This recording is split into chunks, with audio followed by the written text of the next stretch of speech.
I want to say a word of advice. Okay? Word of advice to everyone out there, everyone who, and maybe even Grace can cut this and post it separately or whatever. In everything, in all you do, love Allah. Love Allah. If you cannot love Allah, fear Allah. Love Allah. If you cannot love Allah, fear Allah. If you love someone, you don't do what displeases them. If you love someone, you don't do what displeases them. This is a rule for your relationship with all that you love, whether it's Allah or a human being. If you love a human being, then you are sensitive towards what they like and what they don't like. It is not love to say, I love someone, but I don't care about their feelings. I don't care about their will. I don't care about their autonomy. I don't care about their dignity. I don't care about their self-identity. If you love someone, you care about all of that. And when you care, then you part of what becomes your psychology is to always keep in mind what elevates that the object of your love or what degrades the object of your love, what upholds the object of your love or what undermines the object of your love, what honors the object of your love and what dishonors the object of your love. Now, when that love is directed at Allah, you're always concerned about what displeases Allah and what doesn't displease Allah. And so that becomes an inherent part of who you are. And it is often your conscience that will direct you. If that is truly what you desire, you will find that your conscience often speaks to you very loudly and very decisively. If for whatever reason you are one of those people who cannot love when it comes to Allah, then at a minimum fear Allah. Then at a minimum try to avoid punishment. With understanding that that's not the ideal. That your objective, what you aspire for, is to do it out of love, not out of fear. Because out of love is inherently more dignified and more honorable and more beautiful than fear. Fear is a base feeling, but love is an elevated feeling. And when it comes to Allah, what can you desire more than what is elevated? I mean, think of Allah. Allah. You want to honor Allah with love, not fear. Now, the implications of this are numerous. So when someone comes to me and say, can I talk to a woman or not talk to a woman? Well, you know at what point this conversation has slipped into something that puts you in a position of discomfort with Allah. You could think of any relationship that Allah doesn't love betrayal. Allah doesn't love traitors. Every person who have betrayed a loved one, every husband that betrayed a wife, every wife that betrayed a husband, it was preceded by acts in which they ignored their discomfort and they ignored their conscience and they ignored their relationship with Allah before they reached the act of betrayal. So, every wife that has fallen in love with a man other than her husband, every husband that has fallen in love with a woman other than his wife, it was preceded by acts in which they met, They shared warm moments. They shared warm conversations. They developed a relationship before they got to the act of betrayal. If you truly loved Allah, the entire journey would have been preempted. That to me is far more meaningful. That is far more meaningful than the technicalities of do I shake hands, do I hug, do I... No, it is the issue of ultimately, are you a person that betrays? Are you a person who cheats? Allah prescribed that we should not have sex outside the bounds of a marriage, a relationship that is committed and contracted. Sex has to be within a relationship that is committed and contracted. There is a commitment, and that commitment is affirmed with a contract. And that contract is witnessed, has witnesses. We call that a marriage contract. Now, before you ever get to the point where you are in a position where you might have sex outside the bounds of a relationship that is committed and contracted, you have engaged in activities that your conscience has alarmed you against, but you ignored that. And that to me is what matters. When I see the rate of divorce among Muslims, it saddens me because they often have a lot of technical questions, but the ultimate moral question of betrayal and commitment is ignored. All matters. Love Allah. And if you love Allah, you don't want to displease Allah. And Allah loves commitment. Allah loves trust. Allah doesn't love betrayal. Allah doesn't love insecurity. Allah loves justice and equity. You know what Allah loves. And you know what Allah doesn't love. And don't kid yourself. No amount of law can change the moral status of things. At a minimum, fear Allah. Because you don't want to be punished. But Allah is worth more than that. If you truly want to dignify Allah in your life, Allah is worth more than fear. Allah is worthy of more than fear.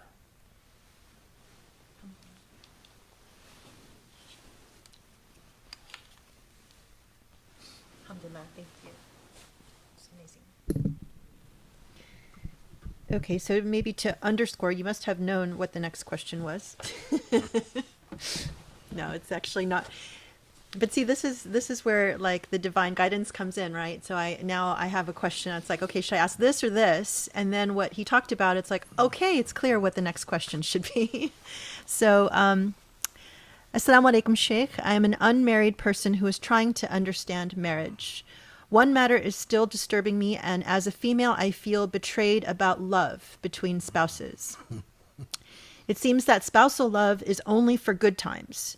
If bad things befall a married couple, for example, a wife has become chronically ill, terminally ill, or her body is disfigured or changed due to disease, accident, or other reasons, and as a side effect of treatment, value of her is decreased in the eyes of the husband. People may suggest polygamy for the husband in these cases, or the husband may cheat or leave her. All of these matters break a wife's heart. What is the Islamic ruling about these situations? Does a wife deserve loyalty from her husband even if her beauty is lost? You know, here we really get people often. Let me clarify something about the nature of law. Law tells you what is the minimum that is required of you. But beyond law is ihsan. Ihsan is what ethically is required of you. A lot of people think that simply because something is permitted by law, that defines ihsan. And no, that's not at all true. So for instance, Allah tells us, what is jaza'ul ihsan? What is the moral response that Allah wants towards goodness or kindness? وَمَا جَزَاءُ الْإِحْسَانِ إِلَّا الْإِحْسَانِ. Allah expects that kindness and goodness be recompensed, be returned with kindness and goodness. Now, can the law articulate that in terms of legal rules? Not necessarily, no. Because the law only tells you the outer boundaries of things.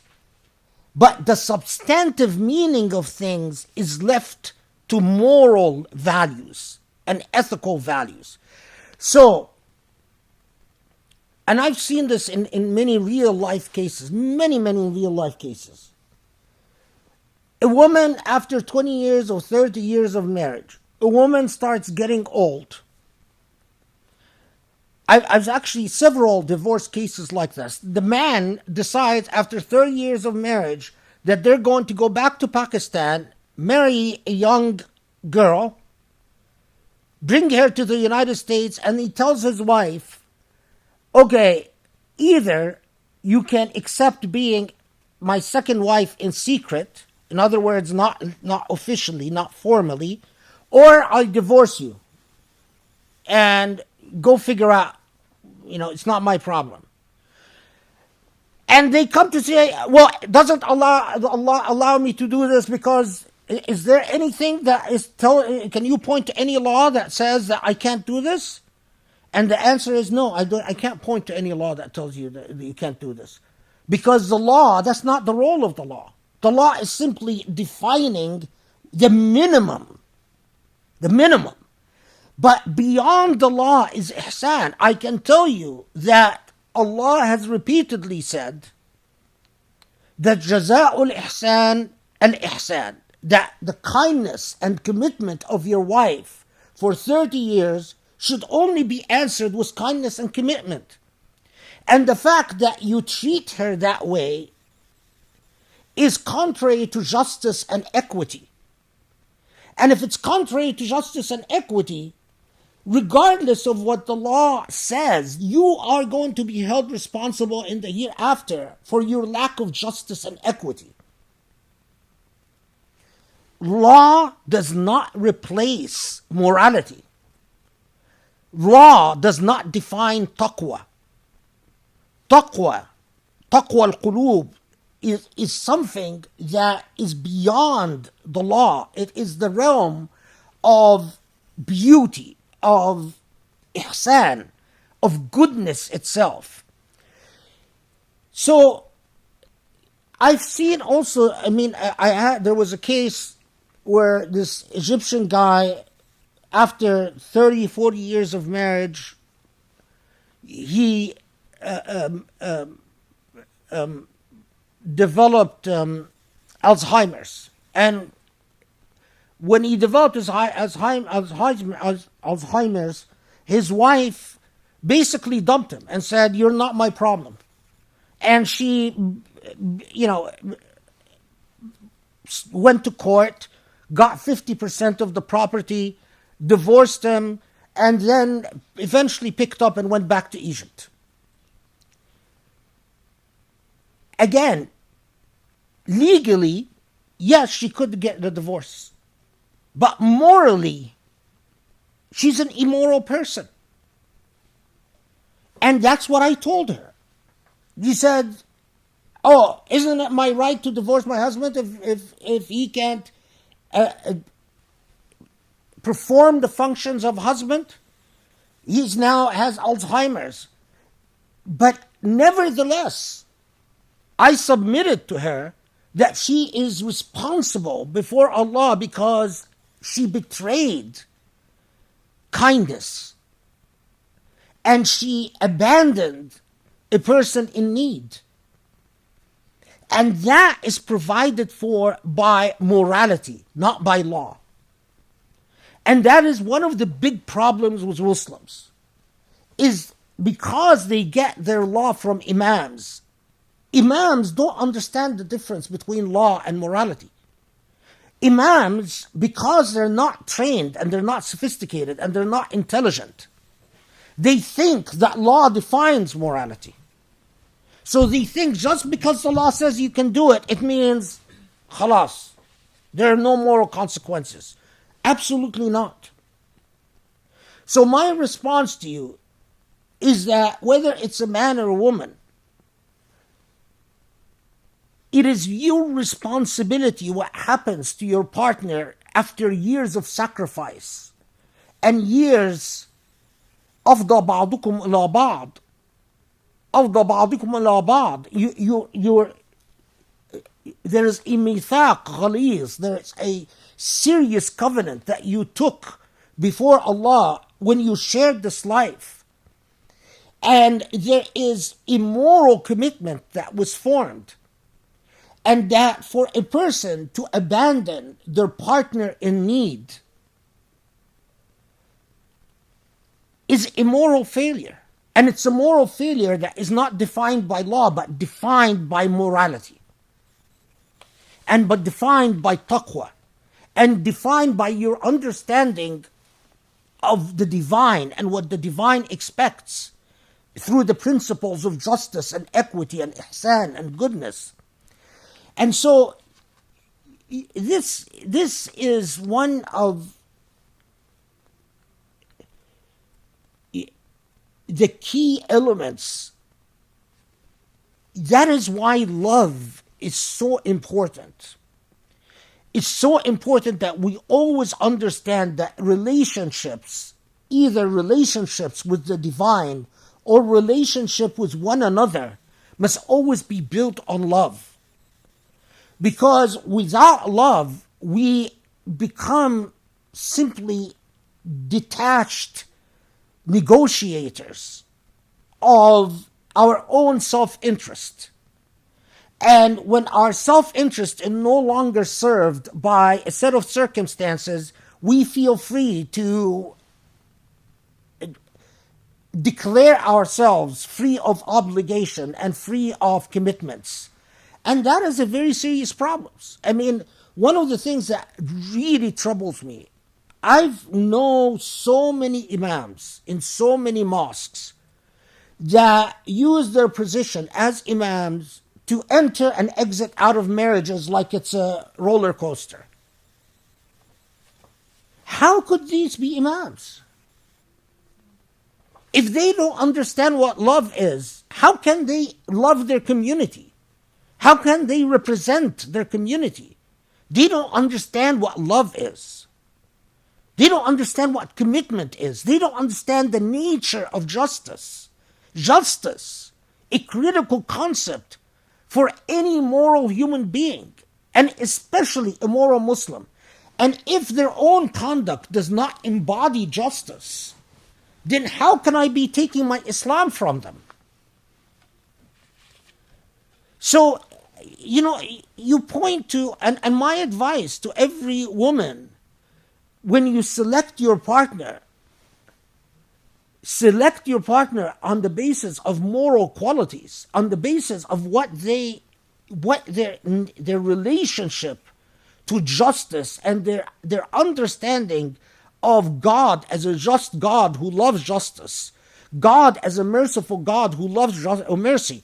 I often tell men in this situation, okay, so you're going to dump your wife.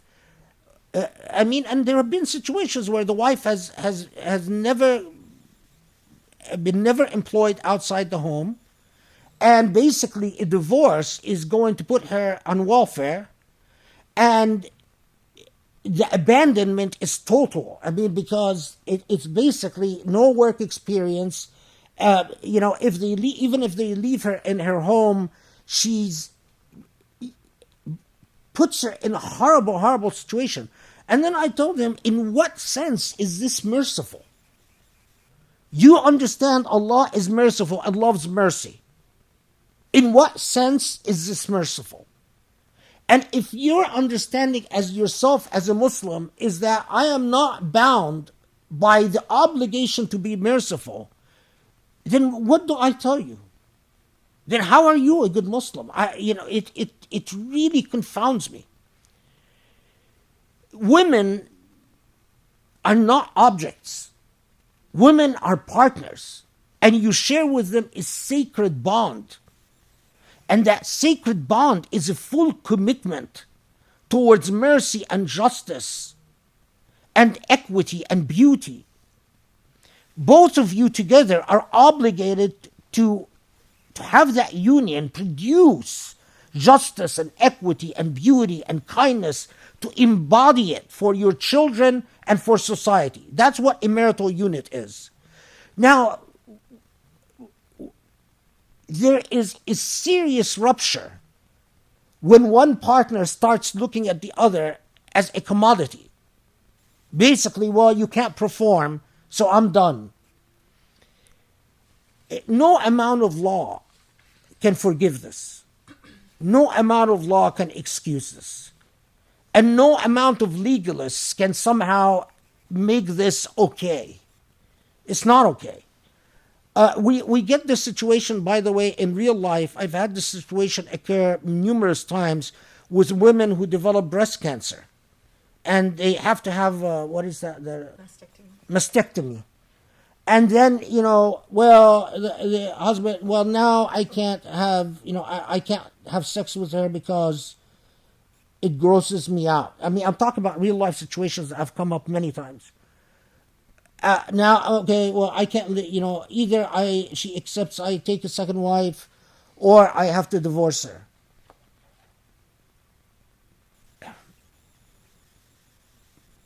It's ugly. And then the man says, well, does Allah want to expect me sacrifice my pleasures? Well, in the same way Allah sent that affliction to the woman, Allah sent the affliction to you. It's a test for you and her, both.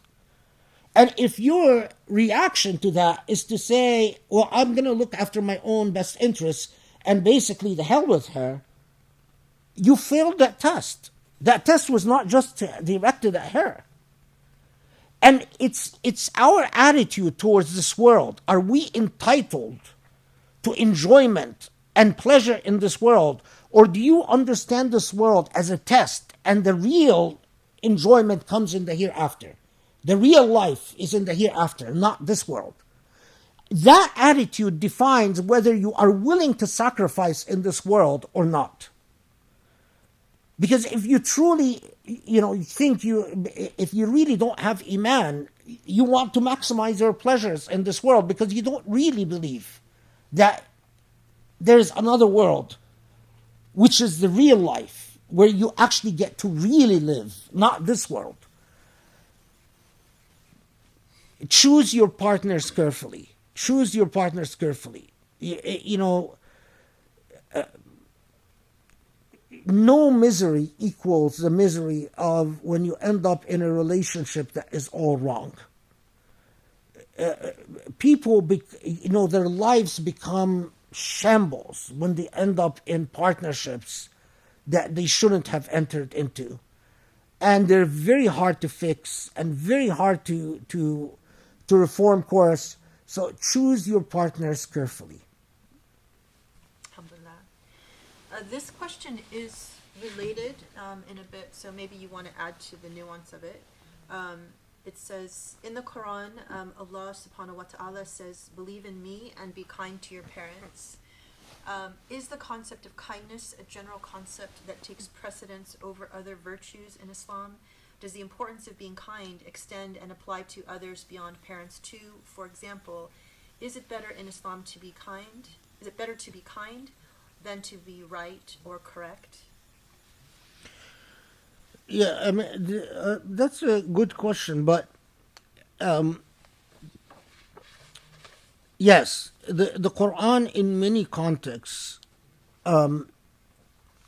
makes clear that afu and safh, that forgiveness and the term we use actually is ihsan. That ihsan is an elevated moral status.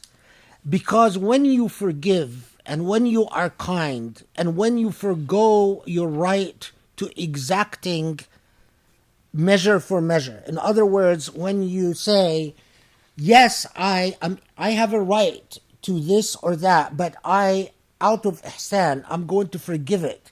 I'm going to forgo it. Your reward is with Allah. Allah rewards you for that.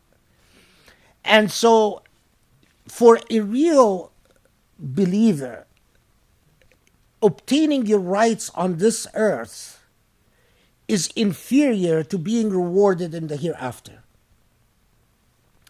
And so, yes, there are many situations where you can insist on measure for measure. These are my rights and I want my rights. But to transcend that and to say, for purposes of compassion, for purposes of mercy, for purposes of kindness, for whatever purposes, I will forgo what I am technically entitled to in order to be a muhsin, to do what would please Allah and what I would be rewarded for in the hereafter, is always superior. So yes, it transcends the parents, and the Quran makes that very clear, that in so many situations Allah describes those who are able to forgo their rights, to forgive and to extend kindness, as a people of high status and of people who have obtained wisdom. But of course, we recognize that that's a challenge for in many situations. I mean, because people struggle with their base selves and they're not always able to reach that higher level. But it should always be an aspiration. At a minimum, is justice. You cannot go beyond justice unless you achieve justice. So I'll give you a lot of authoritarian governments will come and say, I'm not going to give you your rights. Why aren't you going to give me my rights? Because Allah said that if you are truly wise, you would forgo your rights and you would forgive. That's not ihsan. That's coercion. And that's despotism and that's oppression. When people give up their rights not out of choice, but out of compulsion, that's not ihsan. First is justice. Then it is up to the individual whether they want to go beyond justice. What the state is obligated, what the law is obligated to achieve, is justice. But the option must always remain open to go beyond justice. And that's a moral aspiration. And that's what we call ihsan. Okay, Bismillah ar-Rahman ar-Rahim. We're back. All right. The time just flies when we're having fun, right? It's already almost 8 o'clock. Just want to ask you how you're feeling and how much longer, if you want to go like one or two more questions. Yeah, maybe till 8:30. 8:30? Woo, okay. I know, right? Okay. Alhamdulillah. All right, so I want to comment. Somebody made a comment about sound quality on the YouTube. And I just wanted to point out, obviously the sound quality is not going to be great when we're live streaming. So, but we have, like, for example, these microphones. And so often, even with the khutbahs, I record for higher sound quality. I go back and I edit. So I, boost the sound quality in the recorded version that will be uploaded later. So if you are sharing this or you want to hear it again, then the sound quality actually will be much better, inshallah. And actually, I should take the time to give a shout out to thank Rami Youssef, because he donated this to boost our sound quality. And that actually connects to the next question. But let me also say, season 2 of Rami is out. And so please watch it. It's amazing.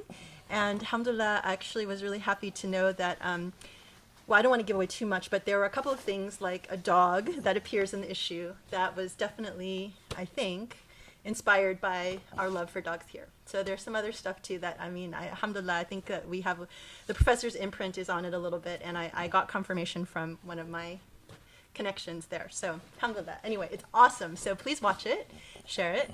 It's controversial, yes, and a lot of people are going to have issues with it, but I think for our audience, I think it's really important to think about issues, talk about issues, and that kind of stuff. So this next question actually is from another artist. So I thought this was very beautiful. So I'm going to read a little bit more of his email. So he says, a couple nights ago, I finally remembered to watch the conversation between you, the professor, and Rami Youssef. I was so struck by the beauty of this meeting of intellects and sensibilities. The conversation was wonderful and probing, but also I was brought to tears by the professor's dua at the end for Rami and his conviction that we must love our artists. It made me want to reach out and ask a question to the professor related to my own work as an artist, so please forgive me for how long it takes to get to the question. I'm a writer of short stories. I've had work published in several literary magazines. I'm working on a book-length project. As someone who deeply believes in art's ability to push dialogue and furthermore create experiences that change how one engages the world, I think a lot about issues of justice, ethics, and Islam. I often write in a genre called speculative fiction, which is like science fiction or other genres that use non-mundane realities. So think magic, supernatural, paranormal, etc. My stories specifically involve Muslims, politics, spiritual practices, but also mix the speculative. For example, I don't want to give too much about the person. So in all my stories of this kind, the speculative elements serve as metaphors or vehicles to explore issues of ethics, justice, and the human condition as per my life experiences and understanding of Islam. I obviously make no claim that the stories reflect the physical laws of reality. These are, after all, works of imaginative fiction. It's also worth noting that these stories offer an interpretation that the more magical parts are psychological, a tension that's quite common in fiction. My intention in all this is to articulate an Islamic consciousness that explores all that the Usuli Institute is interested in, and to do so as richly and evocatively as possible using the tools of fiction. What is the professor's opinion on this kind of art? Is it okay to use speculative elements in this way? Okay. Well, first, I'm dying to read the work of this writer. And I'm actually jealous. A lot of people don't know that when I was much younger, my big struggle was between the study of law and being a writer. And I used to write short stories and longer stories, and I always imagined that I would eventually become a fiction writer, but the law is a jealous bride. The profession of law is really a jealous bride. And my involvement with law swallowed up my life and left no room for poetry and fiction, and so but So far. yeah, Grace is always telling me that, go back and write fiction. And I want him to write a novel on Muslim exorcisms. That's what she's For always... the record.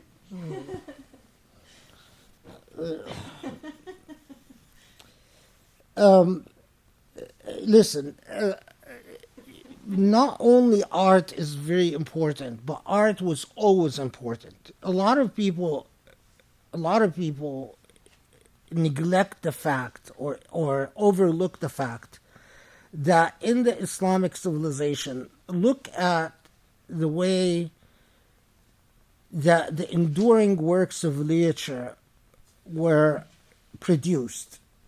When you talk about books like Kalila and Dimna, Kalila wa Dimna, or A Thousand and One Nights, or the work that Michael Cooperson just translated to English. If you look up Michael Cooperson, you'll find his most recent publication. I forgot I'm blanking out on the name of the work, but the element of fantasy in the Islamic civilization always involved fantasy and speculation. You always found jinn in these narratives, the rather prominent role of jinn, the rather prominent role of animals, talking animals and speaking animals, and animals being the embodiment of wisdom, like, for instance, A Conference of the Birds, one of the most famous works that moderns don't read anymore. We translated a lot of our ideas beyond law and beyond philosophy into the realm of storytelling and fiction. And when you look at Arabic poetry or Islamic poetry, whether the poetry that was produced in Persian or the poetry produced in Arabic or the poetry produced in Urdu, you find quite often this prominent role of speculation and fiction and even exaggeration. So a lot of Islamic poets, for instance, write profusely about intoxication and alcohol and being intoxicated, like people who are drunk. And the fact is that the vast majority of these people never drank, never knew what wine, the actual drinking of wine, but they used intoxication as a metaphor, often for metaphor for love, often for metaphor for. So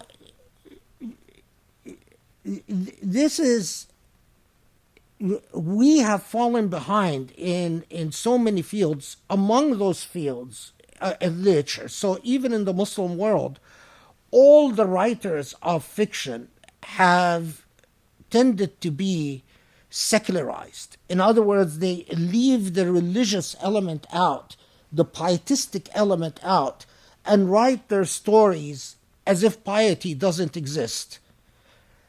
With very few exceptions, with rare exceptions.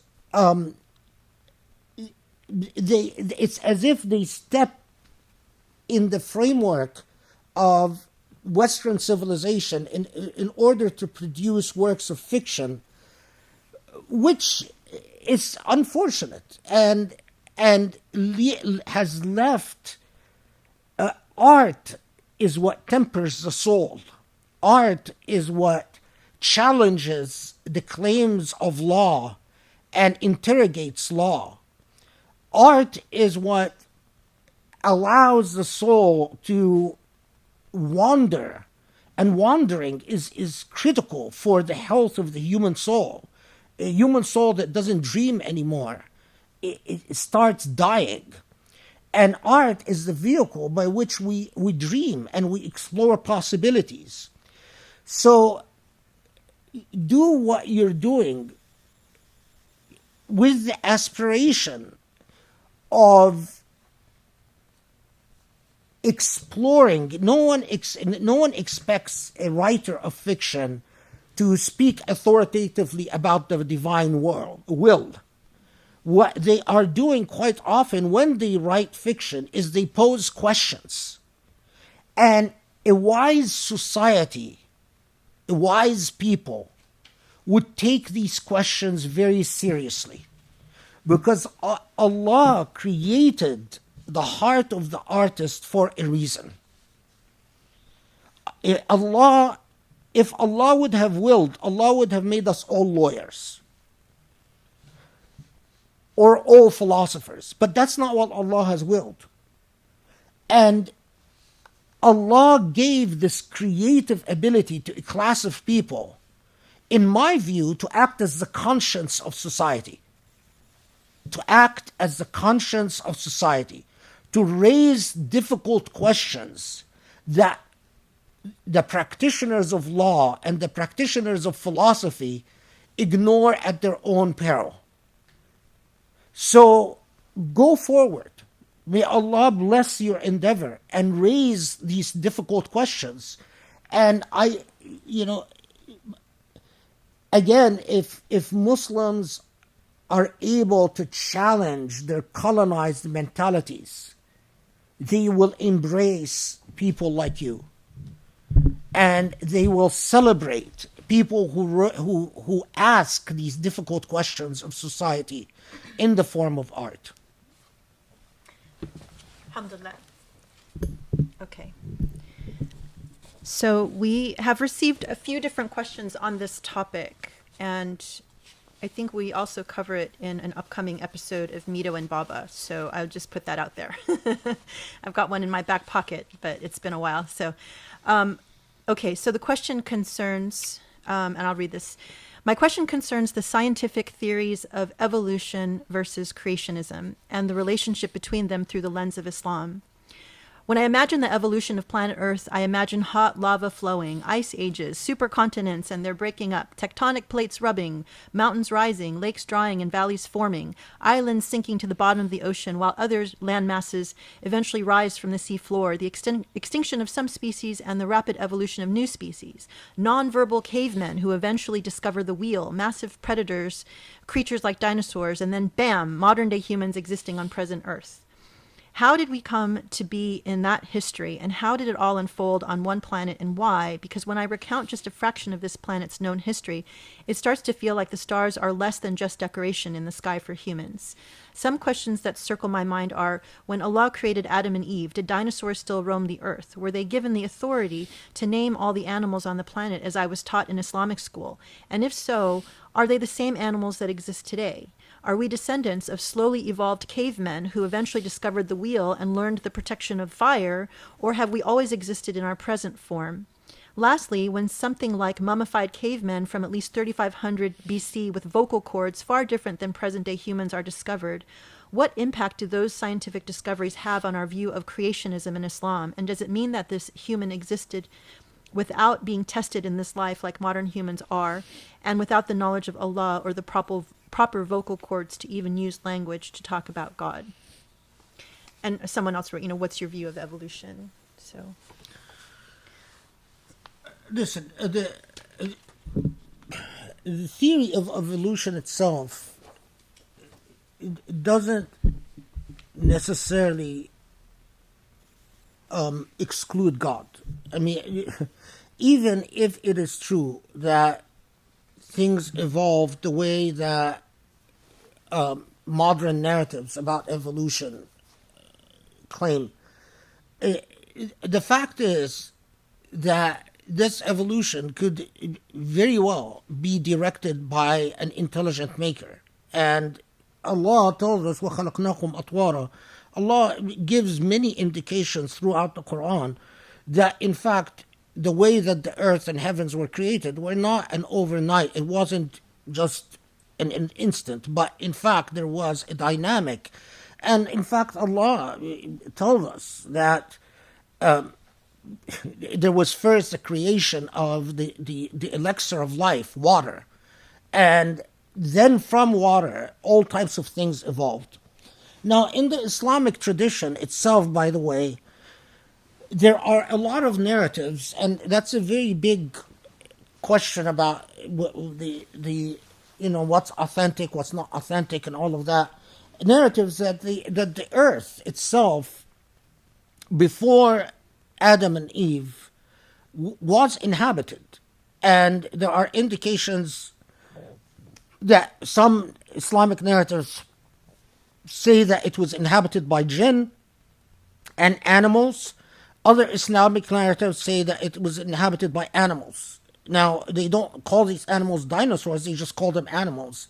But so that in itself is not a problem for the Islamic tradition. It is quite possible that Allah had created the earth, and this earth was full of beings. These beings are dinosaurs, maybe jinn, we don't know. And then a new chapter begins. And also, if you reread the ayat on Adam and Eve, Adam and Eve are the beginning of a certain type of human, but not the only type of human. So, if you read these ayat carefully, you see that they do not necessarily preclude the possibility that there were other intelligent like creatures, creatures with a level of intelligence. Now, what level of intelligence creates a taklif, an obligation to know the Maker? Well, let me simplify this. We know from Allah, from the Quran, that those who do not have a choice, in other words, the choice to believe or not believe in the Maker. We are told that the birds, the animals, the trees, the plants, everything on earth, everything that is created by Allah, acknowledge the Maker. يسبحون باسم الله يسبحون بالله, that they do tasbih, but you don't understand their tasbih. So they are either anchored in instinct or anchored in choice. If they're anchored in instinct, then there is no taklif, there's no accountability for failure to correctly exercise your choice. If they're anchored in choice, free will, then that's where accountability steps in. So, when you read about, and I've read both books that are pro-evolution, and I've read the modern scientists that point to various holes and inconsistencies in the theory of evolution. But as a Muslim, I don't feel like my so much turns on resolving this question. Evolution answers, and especially the process of natural selection, which is theoretically distinct from evolution. I mean, there are a lot of things in the theory of natural selection, a lot of questions are not answered, both in the creation of various forms of species and in the creation of more developed and sophisticated species. And a lot of the links that are found between one species and a hypothesis of development of that species to another can very speculative. It's based really on conjecture, not hard empirical evidence. So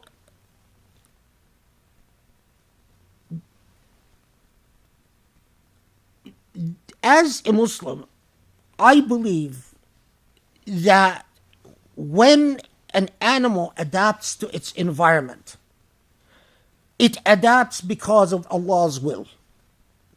When an insect becomes camouflaged like a leaf or a tree, while another insect doesn't, both are the product of Allah's will. When an insect builds a hive and another insect doesn't build a hive and builds a cobweb, or another lives underground and another lives in a tree, all of that is driven by the divine will. That this remarkable variety in the manifestation of living is a product of a magnanimous creator who drives all of that. Now, science then produces these skeletons of beings that, stood semi-erect, that had a certain skull size, that had certain jaw features. And science then draws conjecturally speculations about the brain capacity, about the feeding habits, about the cultural practices of these beings. What science often will not answer is whether these beings had free choice or instinct. If they're instinct, they belong to the realm of animal. And I think if there were Muslims who were actually engaged in these sciences, you would have find very much like when you read the Christian challenges to theories of evolution, and I'm talking about scientific challenges, not those who have a Christian theology, committed to a Christian theological outlook, challenging the science of evolution from a scientific perspective. I think a lot of Muslims could have produced that type of work if, in fact, there were enough Muslim scientists who were engaged in this field, who were interested in examining the evidence from the perspective of an Islamic tradition. Because they surely exist in the Christian world and in the Jewish world. Their books are available and easily accessible. So, again, to reiterate, Adam and Eve are the first human beings that are accountable, that inherited deputyship from the divine. They were the first to be contracted by God as the deputies of God on earth. But it doesn't mean that they are the first beings to be created. Beings, whether ape-like or more human-like, might and could have existed before, but they're not the object of taklif. Furthermore, a lot of our speculations about brain size and brain capacity are challenged by, if one of the things that I'm not, I read for fun, to be honest with you, but the people who write a lot about ancient astronauts and ancient aliens, who basically find the historical evidence of the progress of technology sufficiently inconsistent that the only solution they find is, well, it must have been that there were aliens on Earth that then, left us and went away. And it's intriguing to read this material because, in fact, they often point out the pieces of evidence that scientists, that challenges the scientists, the comforts of scientific orthodoxy. And I know enough from my colleagues at UCLA about the tyranny of scientific orthodoxy, that I know that in the biology department and some parts of the anthropology, that if you say certain things, you immediately become ostracized within the academic community, regardless of the type of evidence that and I have friends that talk to me at length about how there are so many holes and so many gaps and so many ruptures in the narrative that there are not adequate answers to, but that there is a certain scientific fanatic orthodoxy that has been imposed. What is wonderful about the text of the Quran is that it is entirely consistent with the idea that life on earth was created in stages, and that it was a dynamic, evolving process, a process of creation directed by the divine, but also that anything that relies on instinct for its survival is not going to be held accountable the way that any being that has volition. Now, who has volition? Human beings and what we call jinn. Where are the jinn? The only honest answer is we don't know. Are they on earth? Yes. Are shadow men, as they call them in the field of paranormal, jinn? Yes. Are the UFOs that we see in the sky and we capture on film many, many times, and that the US military has captured and first leaked the video of UFOs and then admitted that they filmed the UFOs, are those jinn? Yes. Is it possible that the jinn have other planets that they live in? Absolutely. What prevents that possibility? When Allah tells us repeatedly in the Quran that Allah has honored human beings as part of Allah's creation, but Allah tells us, وَيَخْلِقُ مَا لَا تَعْلَمُونَ. Allah creates what you do not know. What you do not know.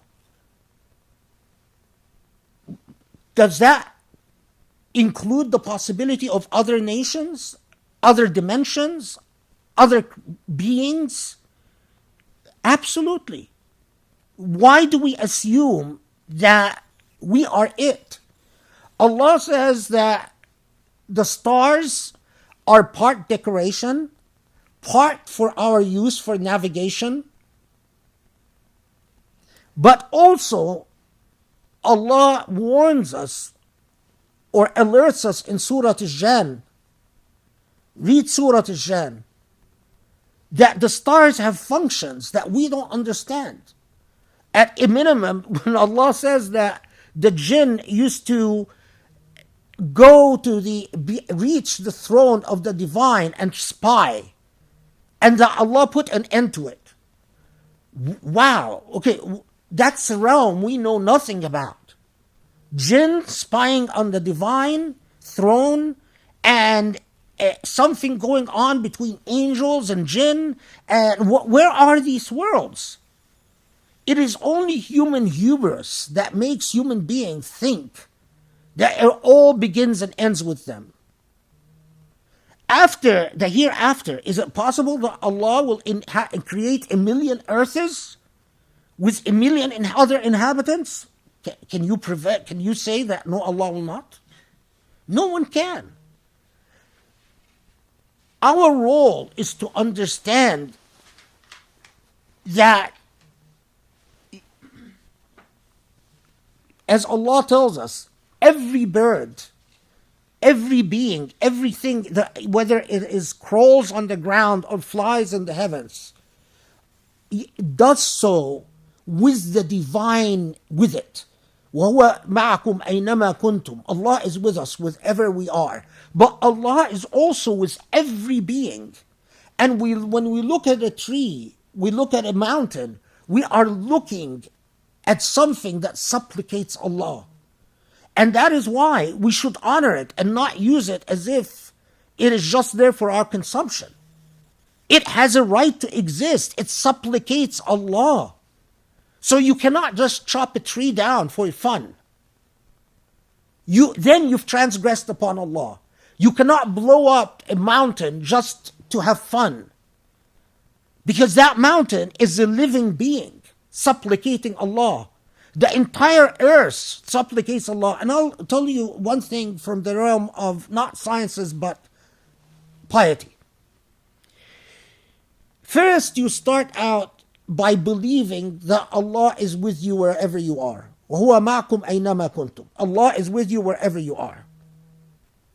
Then you also believe that everything in existence supplicates and is cognizant of Allah either by instinct or by volition. Then you can make the choice, I want to ignore Allah. That's what volition is. But then what happens is eventually your perception of things change.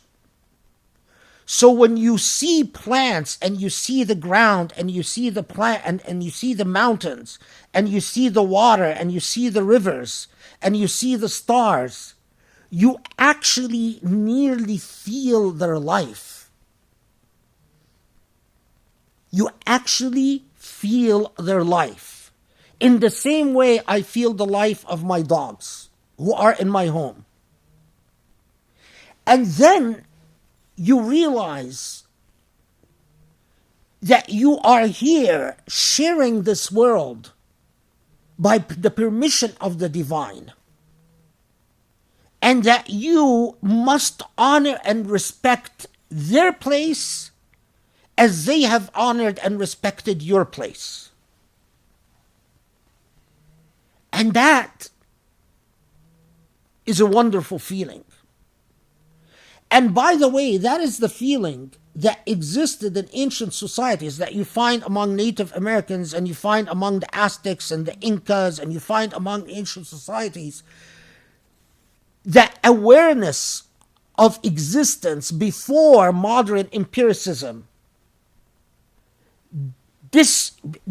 disconnected human beings from the life of the earth and the life of existence. We empiricists are the aberration. We are the weird ones, not them. Because those who spend time staring at the skies and staring at nature, it eventually dawned on them, whether they were Muslim or not Muslim, how everything is living, everything breathes, everything nearly talks, speaks. It is we moderns, with our reliance on modern technology, that became an aberration and became the weirdos, not them. It is important to keep that in mind as we approach modern sciences, because it would give us a little bit of humility, a very critical humility, because the path we are taking is a path of destruction. I mean, the way we are using earth, transgressing upon the rights of animals and plants and living things, is leading us to a disastrous route. And I don't believe that Allah will save us from that disastrous path, but will let us suffer the consequences of our actions because we deserve it as human beings. Alhamdulillah. Thank you so much. Okay, so I'm always a bit in this quandary because it's almost 8:30. That was such a beautiful answer that it's almost like it leaves us in a place where it's almost like, okay, maybe this is a good place to end things. So we kind of end in this beautiful, deep ocean of knowledge. But I don't really want it to end. And I do have a couple more questions. And so I don't have any big, like, philosophical questions, but maybe we have to have a tradition in our Q&As that every Q&A has to have, like, we touched upon the paranormal. We need a nail polish kind of question, right? So the nail polish question will kind of ease us back into the real world. Sorry, we have to leave this world of beauty and piety. But, okay, so here's the nail polish question for this issue. Okay, sorry. Is it mandatory for men to keep a beard in Islam?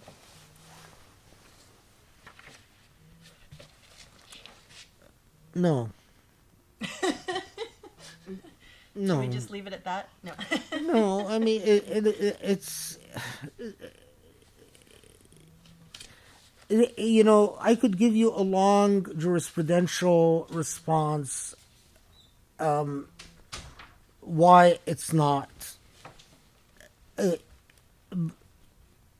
But the gist of it is that all the traditions we have about beards, they don't rise to the level of taklif. And even if they rise to the level of taklif, they're illah, they're bound to a cultural question that existed at the time of the Prophet ﷺ and the companions. And that for that time, and any man who did not have a beard meant that that man, if you were a man and you were beardless, you were either not Muslim, so you were Christian, but although a lot of Jews and Christians did grow their beards. But the other thing is that it was an indication that you were a castrato, you were castrated, that you had slave status, and there is a lot of evidence that if you were also an unbearded man, that you were probably among those who were into male prostitution. So there was a universe of meanings. If I would see an unbearded man in society and they're old enough to have a beard, if they could be young enough not to have a beard, but if they're old enough not to have a beard, then I would say to myself, oh, well, either they're Christian and they work with the church, or they're a slave, and if they're slave, they're castrated, and if they're castrato, they're probably being used by homosexuals as a male prostitute. Or often it was a sign you are declaring that I am available for homosexual sex. This universe of meanings have changed.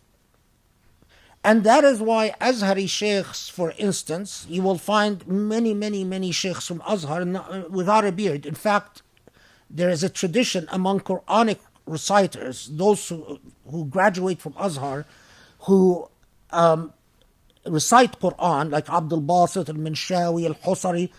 Al-Husari actually was bearded, but Abdul Basit al-Minshawi were not. Tablawi was not. I mean, many Quranic reciters and those who do dhikr and ibtihal, they're not bearded. And the reason that they were not bearded is that it communicated a different meaning. It communicated that they belonged to an Azhari practice that adopted certain regalia to indicate their status. And among that regalia was to be not bearded. So beard or not beard, it's so culturally bound. And jurists, and Wahhabi jurists, by the way, have all changed their position overnight because the king told them he wants to. So for a long time we had the exception was the Wahhabi jurists who were telling us you have to have a beard, and then suddenly they have MBS and they wake up one morning and they discover that no, you don't have to have a beard overnight. Anyway, but the truth of the matter is it's very culturally bound. And the reason that I grow is that I'm not declaring piety, and I'm not declaring, but I am more comfortable with it. I mean, I don't expect to be rewarded by Allah for growing a beard. And and at this point, beard or not beard, I don't think it's part of the divine will. I mean, it's a stretch to try to inject it as part of the divine will. That's my own personal opinion.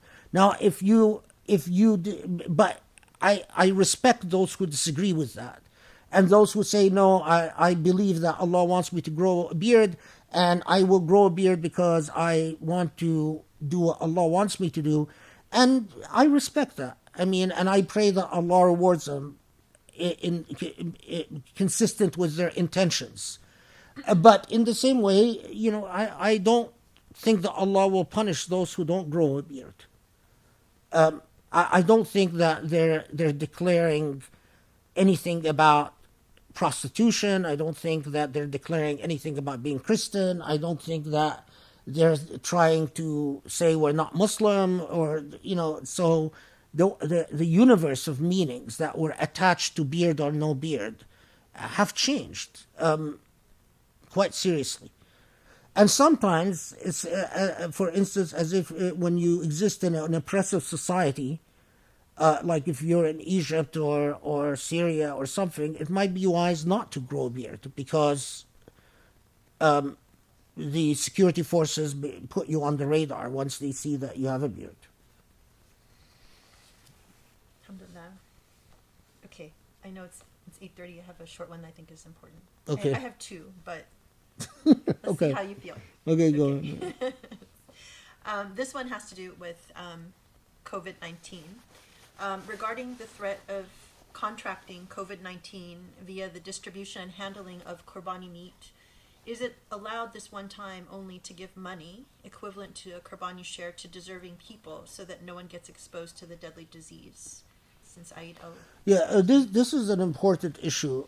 People do not risk the fiqh on this. I think that any jurist worth their salt will give you the following response.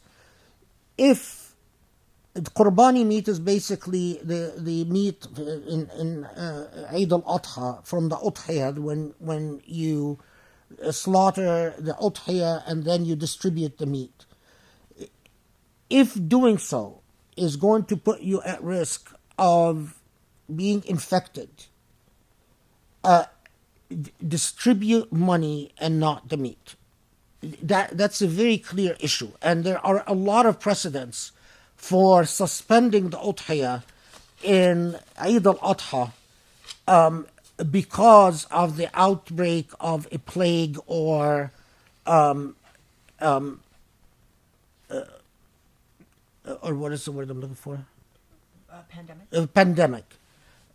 So that and it's only jurists who don't know the precedents who will give you a different answer. That is a clear matter. Do not put yourself or your family at risk. You can donate the money equal to the worth of the Udhiyah without taking that risk.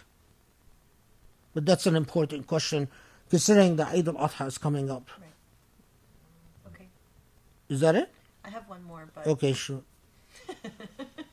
Okay. Okay, guys, so this one's a little bit embarrassing, but I'm actually posing it because one of our key values is there's no embarrassment in religion. So, and that that important questions arise that you can't get answered anywhere else. And since you're all here with us at the end, this is the bonus question for hanging all the way through. I assume that people who are still with us are like hardcore and can handle this without too much embarrassment. Okay. The professor said that masturbation is allowed in a previous Q&A.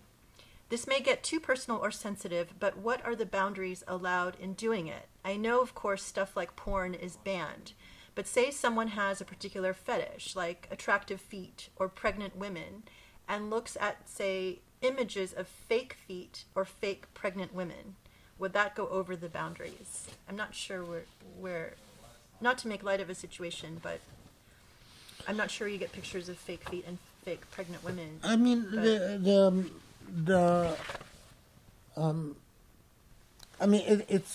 it poses an interesting question, right? Because what if in pornography it's people that take off their clothes and do things, but what if normally pictures of feet are not considered pornography? Because for the average person, feet are not an object of arousal. It could be the otherwise, the opposite, or even a picture of just a pregnant woman dressed in regular attire, which actually, it goes back to this whole issue of how personal sexuality is and how private sexuality is. I want to underscore this because we live in a civilization that has attempted to take sexuality out of the realm of the private into the realm of the public, where people identify their worth and their character and their sense of self through their sexuality and through their public sharing of sexuality, which is twisted in so many different ways. Sexuality is extremely private and extremely individual and specific, and it should remain in the realm of the private, in the same way that it's no one's business, how many times you have sex with your wife. That should not be something you go and share with the public. It should never be a topic of conversation. Or what you find arousing with your spouse or not find arousing, or whether you find some people are aroused by masochism or by the use of, what's the word I'm looking for, where people whip each other. S&M or bondage. Oh yeah, like S&M and bondage and so on. That should never go from the realm of the private to the realm of the public. If that is highly private, and this is maybe something we can talk about in another context, but to going back to the question specifically of masturbation,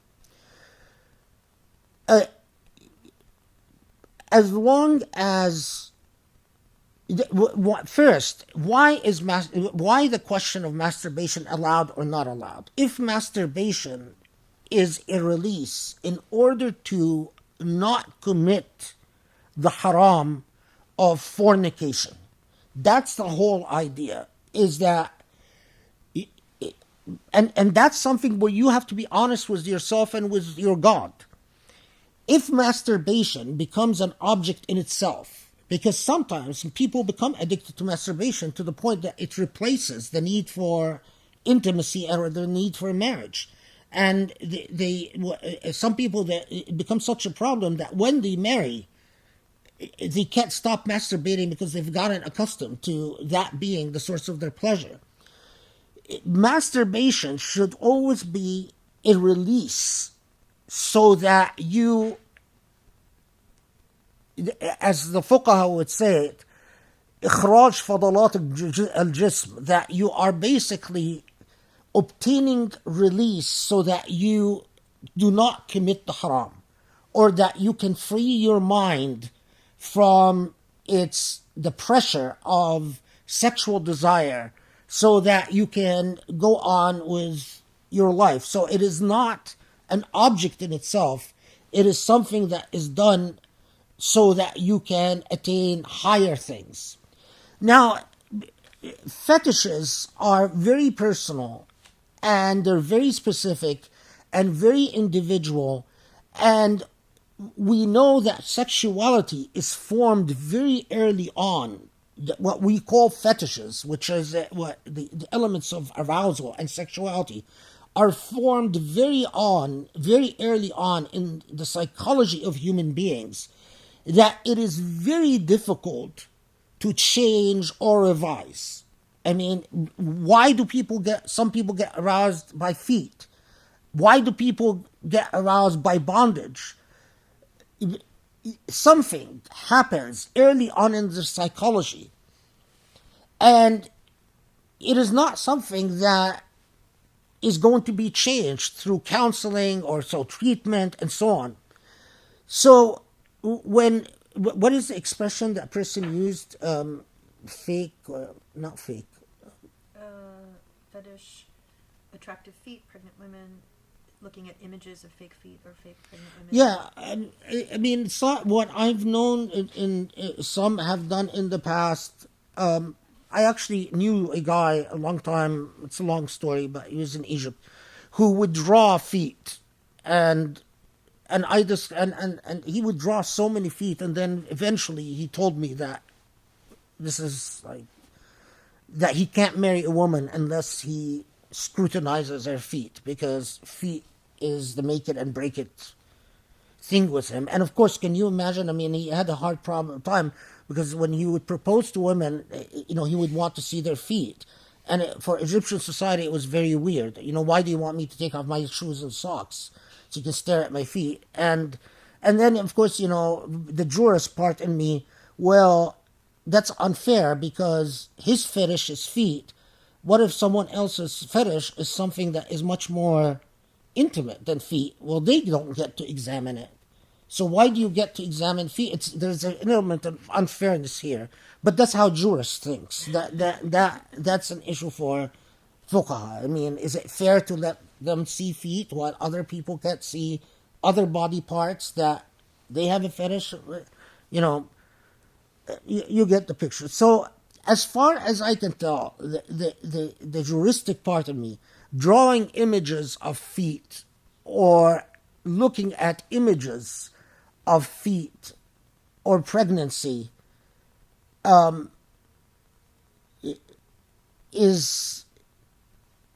there's nothing haram that I can point to in that.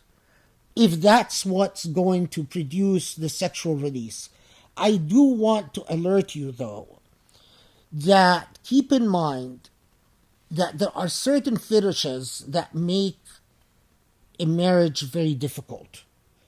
So the pregnant fetish, for instance, I actually knew one situation where a guy who was only aroused by pregnancy.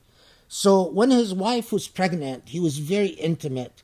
But when his wife was not pregnant, he was not very intimate. And this eventually leads to a divorce. And I wondered if this person would have tried to at least explore if there is a way to adjust that fetish before marriage through medical experts. Because I asked him, have you ever talked to a psychologist or a psychiatrist? And he said no. And I think it would have been the fair thing to do for his wife would at least to make the attempt to try to get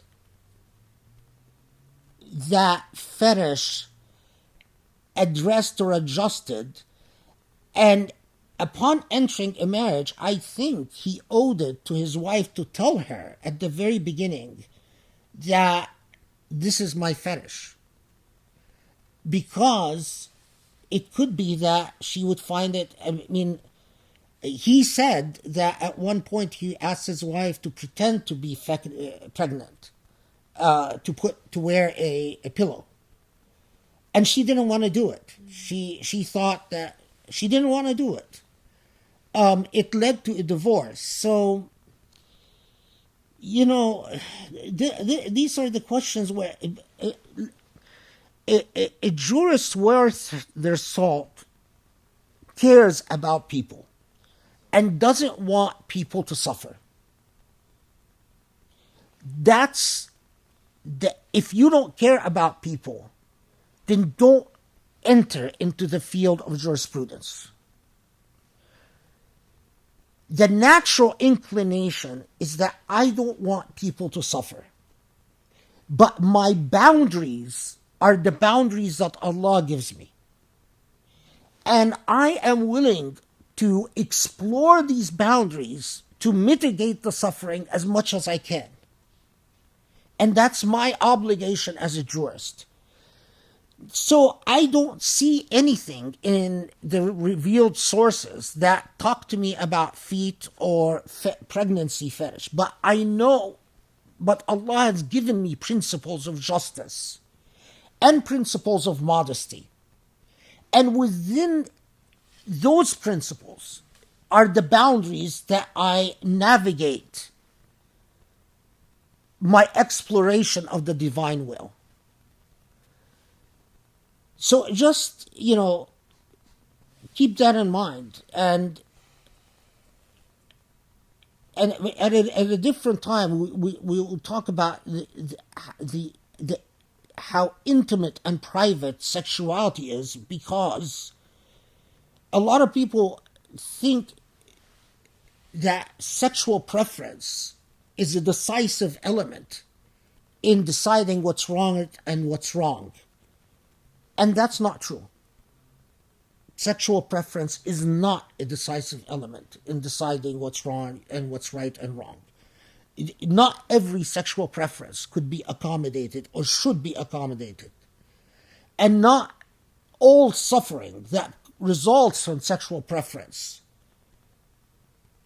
obligates a change in taklif or creates an obligation for accommodation, for legal accommodation. But we'll leave that to another session, inshallah. Alhamdulillah. So I think I've pushed it as much as I can.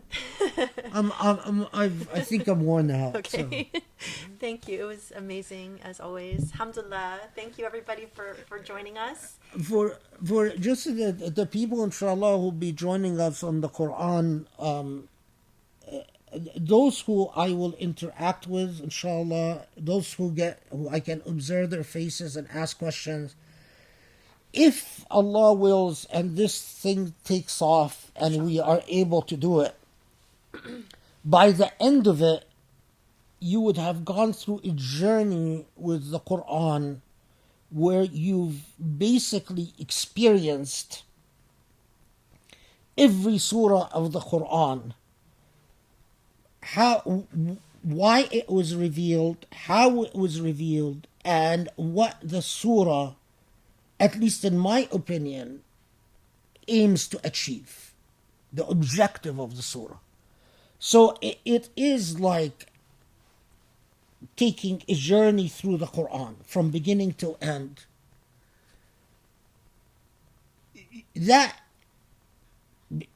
In that, we are not going to be talking about tafsir, because this is, and here I will say that it is largely the result of my own journey with the Quran and my own ijtihad with the Quran. And I might be wrong about everything I say from beginning to end.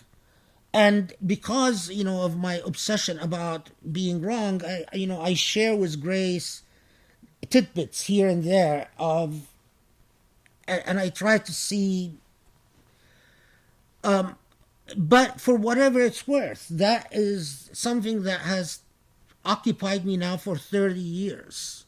And subhanallah, it's only certain circumstances that have evolved in life that has made me feel that, okay, you either take this to your grave or you unload it. And if you take it to your grave, are you going to be able to defend taking it to your grave? And the arguments against defending taking it to my grave have become very difficult. So then I must unload it. And to unload it, I must find a way to unload it.